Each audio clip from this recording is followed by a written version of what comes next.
Assalamu alaikum everyone. I hope you are doing well. So today we are going to discuss that how can you get good CGPA in English 201, that is business and technical English writing. So without wasting our time, let's get started. Okay, so what are the questions which are going to be covered in this video? First of all, how to score good marks in quizzes. आपने quizzes में अच्छे number कैसे लेने हैं? How to score good marks in assignments, GDVs. उनको आपने जो है वो अटैम्प्ट कैसे करना है. Should you take lectures from LMS. अब LMS या यूनिवर्सिटी के जो लेक्चर्स हैं 1 1 आवर के, वो इंग्लिश 201 के आपने लेने हैं या नहीं लेने, या किस एक्सटेंट तक जो है वो लेना कंपलसरी है. उसके अलावा what is the significance of hand outs, tips for objective part, and last but not the least, tips for the subjective part. So first of all let's talk about the quizzes and important tips related to quizzes. अच्छा, अब सबसे पहले, अब for example अगर mid terms से पहले आपके 2 quiz हो रहे हैं या और फाइनल्स और मिड के इन बिटवीन जो है वो 2 क्विज़, तो टोटल जो है वो आपके 4 क्विज़ होने हैं. ठीक है. अब हर क्विज़ में क्या होता है कि 10 MCQs, लेकिन इंग्लिश इधर वो आपके पास 101 है या 201. तो इसमें क्या होगा कि अगर वो 10 MCQs हैं तो उनमें से 6 जो हैं, एटलीस्ट 6 या 7 क्वेश्चंस मैक्सिमम MCQs जो हैं वो आपके हैंड आउट्स या आपके उनके जो लाइक क्विज़ का जो सिलेबस होगा कि फॉर एग्जांपल 1 to 6 चैप्टर्स हैं, तो उस रीडिंग मटेरियल में से आ जाएंगे 6-7 MCQs. ठीक है. लेकिन जो बाकी 3-4 MCQs हैं वो इंग्लिश में हमेशा कहाँ से आएंगे? वो कोई भी ग्रामर रिलेटेड, लाइक वो कोई ग्रामेटिकल एरर होगा वो आपने फाइंड आउट करना होगा, या कोई आपने सेंटेंस कंप्लीट करना होगा, या कोई प्रपोजिशन लगानी होगी, या किसी चीज़ का सिनोनिम एंटोनिम बताना होगा. तो कहने का मकसद है कि क्विजेज़ अगर फॉर एग्जांपल 5-6 चैप्टर्स का फॉर सपोज आपका क्विज़ आ रहा है, ठीक है, तो उसमें से हम एग्जैक्टली अगर हमने सारे चैप्टर्स कवर कर लिए हैं तो we can not be very sure कि अब हमने चैप्टर्स कर लिए हैं तो क्विजेज़ में इंग्लिश के 10 out of 10 आ जाएंगे. क्यों? क्योंकि उसमें 3 to 4 MCQs हर क्विज़ में ज़रूर ऐसे होंगे जो ग्रामर से रिलेटेड होंगे जो आपके इंग्लिश की वोकैबुलरी और उसके स्किल्स पे डिपेंड करता है. ठीक है, कि आप उसको कैसे अटैम्प्ट करते हैं. नेक्स्ट आपके पास असाइनमेंट्स एंड GDBs. अच्छा, अब यहाँ पे मैंने इंग्लिश 201 में असाइनमेंट्स और GDBs को अलग से इसलिए मेंशन किया है क्योंकि मोस्टली जो है वो हमें लग रहा होता है, लाइक स्टूडेंट्स को लग रहा होता है कि इंग्लिश 201 में फॉर एग्जांपल असाइनमेंट या GDB जो भी हमने लिखी तो बिल्कुल ठीक थी, लेकिन हमारे मार्क्स नहीं आ रहे होते. क्यों? क्योंकि बेशक ये लाइक इजी होती हैं असाइनमेंट्स कंपैरेटिवली, या डिस्क्रिप्टिव क्वेश्चन होता है कि कुछ भी बंदा क्रिएटिवली राइट कर सकता है. लेकिन मोस्टली स्टूडेंट्स क्या मिस्टेक कर रहे होते हैं कि लाइक गूगल से कॉपी पेस्ट कर लिया है या यूट्यूब से सोल्यूशन की वीडियोस देख देख के एग्जैक्टली वहीं से कॉपी कर लिया. तो ऐसा इंग्लिश में नहीं होता. हाँ, अगर तो आपकी असाइनमेंट जो है इंग्लिश की वो कोई ऑब्जेक्टिव टाइप है कि जिसमें या तो MCQs को मार्क करना है या कोई ट्रू फॉल्स इस टाइप की आ जाती हैं असाइनमेंट्स. एक असाइनमेंट आई थिंक ऐसी ही होती है मैक्सिमम. तो अगर इस तरह का कोई है तो वो तो डेफिनेटली जो राइट आंसर होगा वही होगा, उसमें तो कॉपी पेस्ट आता ही नहीं है. लेकिन जहाँ पे आपको क्रिएटिवली राइट करने का कहा जाए वहाँ पे बेशक आपकी इंग्लिश राइटिंग पे जितनी भी स्किल है नहीं है, लेकिन at least you should try by yourself. खुद से ट्राई करें असाइनमेंट्स और GDBs लिखने के. अगर आपने कहीं से एग्जैक्टली कॉपी पेस्ट किया है या आपने गूगल से ही बेशक डिफरेंट रिसोर्सेज से किया है तो फिर भी आपको मार्क्स नहीं मिलेंगे. क्यों? क्योंकि इसमें एग्जैक्टली आपका अपना वर्क होना चाहिए, अदरवाइज़ असाइनमेंट्स और GDBs में ज़ीरो भी जो है वो मार्क्स आ जाते हैं. अच्छा, अब उसके अलावा नेक्स्ट जो हमने डिस्कस करना है लेक्चर्स फ्रॉम LMS.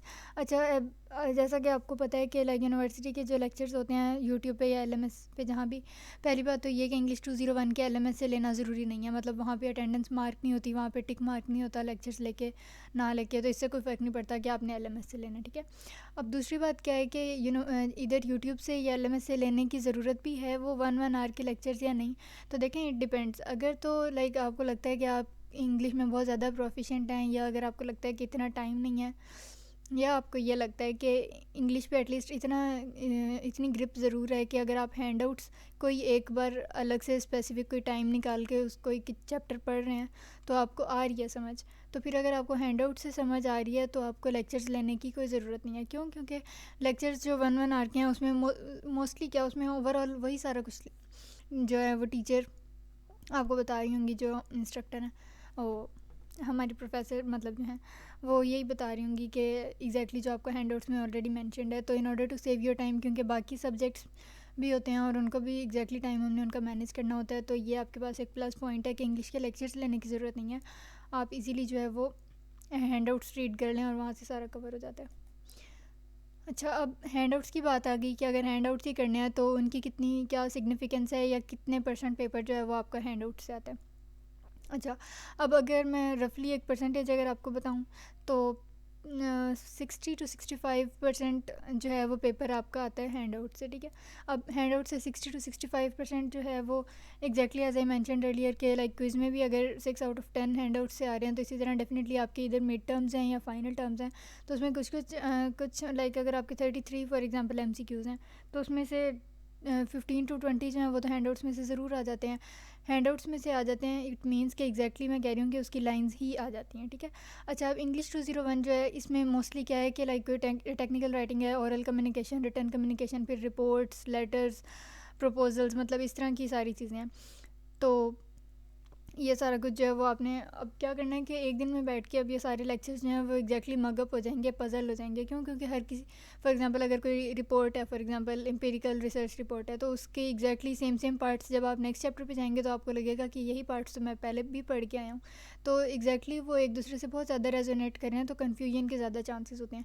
इसलिए अब क्या करना है कि 1 लेक्चर एट अ टाइम, और अगर if you do not have enough time तो फिर क्या करें कि एटलीस्ट मतलब माइंड में एक क्लियर पिक्चर लेके चलें कि हाँ ये वाला जो है इसके इतने पार्ट्स हैं, या इसका इंट्रोडक्शन में ये आना है, ये आना है। तो मतलब इंग्लिश 201 के चैप्टर्स जो हैं वो काफ़ी कंफ्यूज कर सकते हैं अगर हम क्लियर पिक्चर जो है वो उसकी माइंड में लेकर ना चलें तो। अच्छा, अब उसके बाद आ गया टिप्स फॉर ऑब्जेक्टिव पार्ट। अच्छा, अब ये ऑब्जेक्टिव पार्ट में किस ऑब्जेक्टिव पार्ट की बात कर रही हूँ? I am talking about mid terms and final terms, ठीक है। अच्छा, अब इसमें क्या करना है कि एज आई मैंशनड कि फॉर सपोज अगर आपके पास 33 MCQs हैं मिड्स में, और फाइनल्स में तो ज़्यादा होते हैं, तो अब इसमें क्या होगा कि मतलब 60 to 70% तो आपके हैंड आउट्स की एग्जैक्ट लाइंस आ जाएंगी।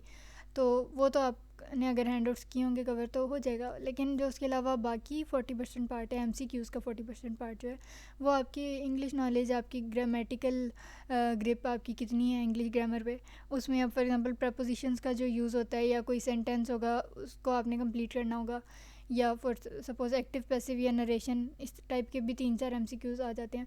तो उसका एग्जैक्टली कोई डेफिनेट सिलेबस नहीं है कि हाँ ये पार्ट हमारे इंग्लिश ग्रामर में जो है वो इंक्लूड है। और अगर आपने इंग्लिश 101 का पेपर दिया हुआ है तो आपको काफ़ी आइडिया होगा भी। लेकिन इंग्लिश 101 और 201 में बेसिकली ये डिफरेंस है कि इंग्लिश 101 में तो काफ़ी सारे चैप्टर्स ही ग्रामर के ऊपर हैं, ठीक है। तो लाइक सेंटेंस फ्रेगमेंट्स या types of sentences, compound sentence and all that, तो उसमें तो डेफिनेटली अगर ग्रामर से पार्ट आ भी रहा है पेपर में तो वो यही लगता है कि हाँ सिलेबस का ही पार्ट है। लेकिन ये जो इंग्लिश 201 है इसमें आपको हार्डली कोई एक आधा चैप्टर भी आई गेस नहीं मिलेगा ग्रामर से रिलेटेड। ये सारा बस टेक्निकल इंग्लिश राइटिंग और ओरल कम्युनिकेशन, रिटन कम्युनिकेशन के ऊपर है, तो इसमें आपको ग्रामर के चैप्टर्स तो कहीं नज़र नहीं आएंगे। लेकिन फिर भी ये क्योंकि राइटिंग रिलेटेड एक सब्जेक्ट है इंग्लिश का, तो इसमें जो है वो आपके पास ग्रामर के आ सकते हैं MCQs, और आते भी हैं 40%। तो उसके लिए जो है वो अटैम्प्ट करना, अगर आपने ऑब्जेक्टिव पार्ट अच्छे से अटैम्प्ट करना है तो उसके लिए ज़रूरी है कि ग्रामर पे भी थोड़ी ग्रिप होनी चाहिए। अच्छा, उसके बाद लास्ट आपके पास है कि टिप्स फॉर सब्जेक्टिव पार्ट।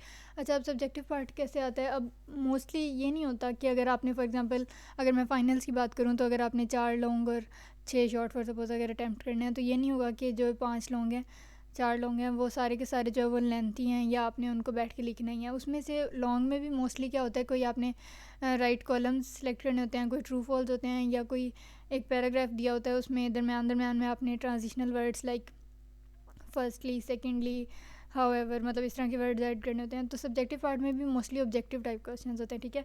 और शॉर्ट क्वेश्चंस में भी मोस्टली सब्जेक्टिव टाइप होते हैं। लेकिन उसके अलावा सब्जेक्टिव टाइप यानी कि डिस्क्रिप्टिव भी हो जाते हैं। आप फॉर एग्जांपल वो कह सकते हैं कि और प्रेजेंटेशन है उसको देने के इंपॉर्टेंट जो है वो स्टेप्स कौन से हैं। तो वही बात है कि अगर आपने हैंड आउट्स ईजिली ठीक से एक बार पढ़े हुए हैं तो ऑब्जेक्टिव पार्ट भी आपका कवर हो जाएगा इंशाल्लाह, और सब्जेक्टिव भी। So that was all about English 201। I hope काफ़ी सारे पॉइंट्स इसमें क्लियर हो गए होंगे। फिर भी अगर कोई क्यूरी रह गई हो तो you can always drop a comment and I will answer your questions. Thank you.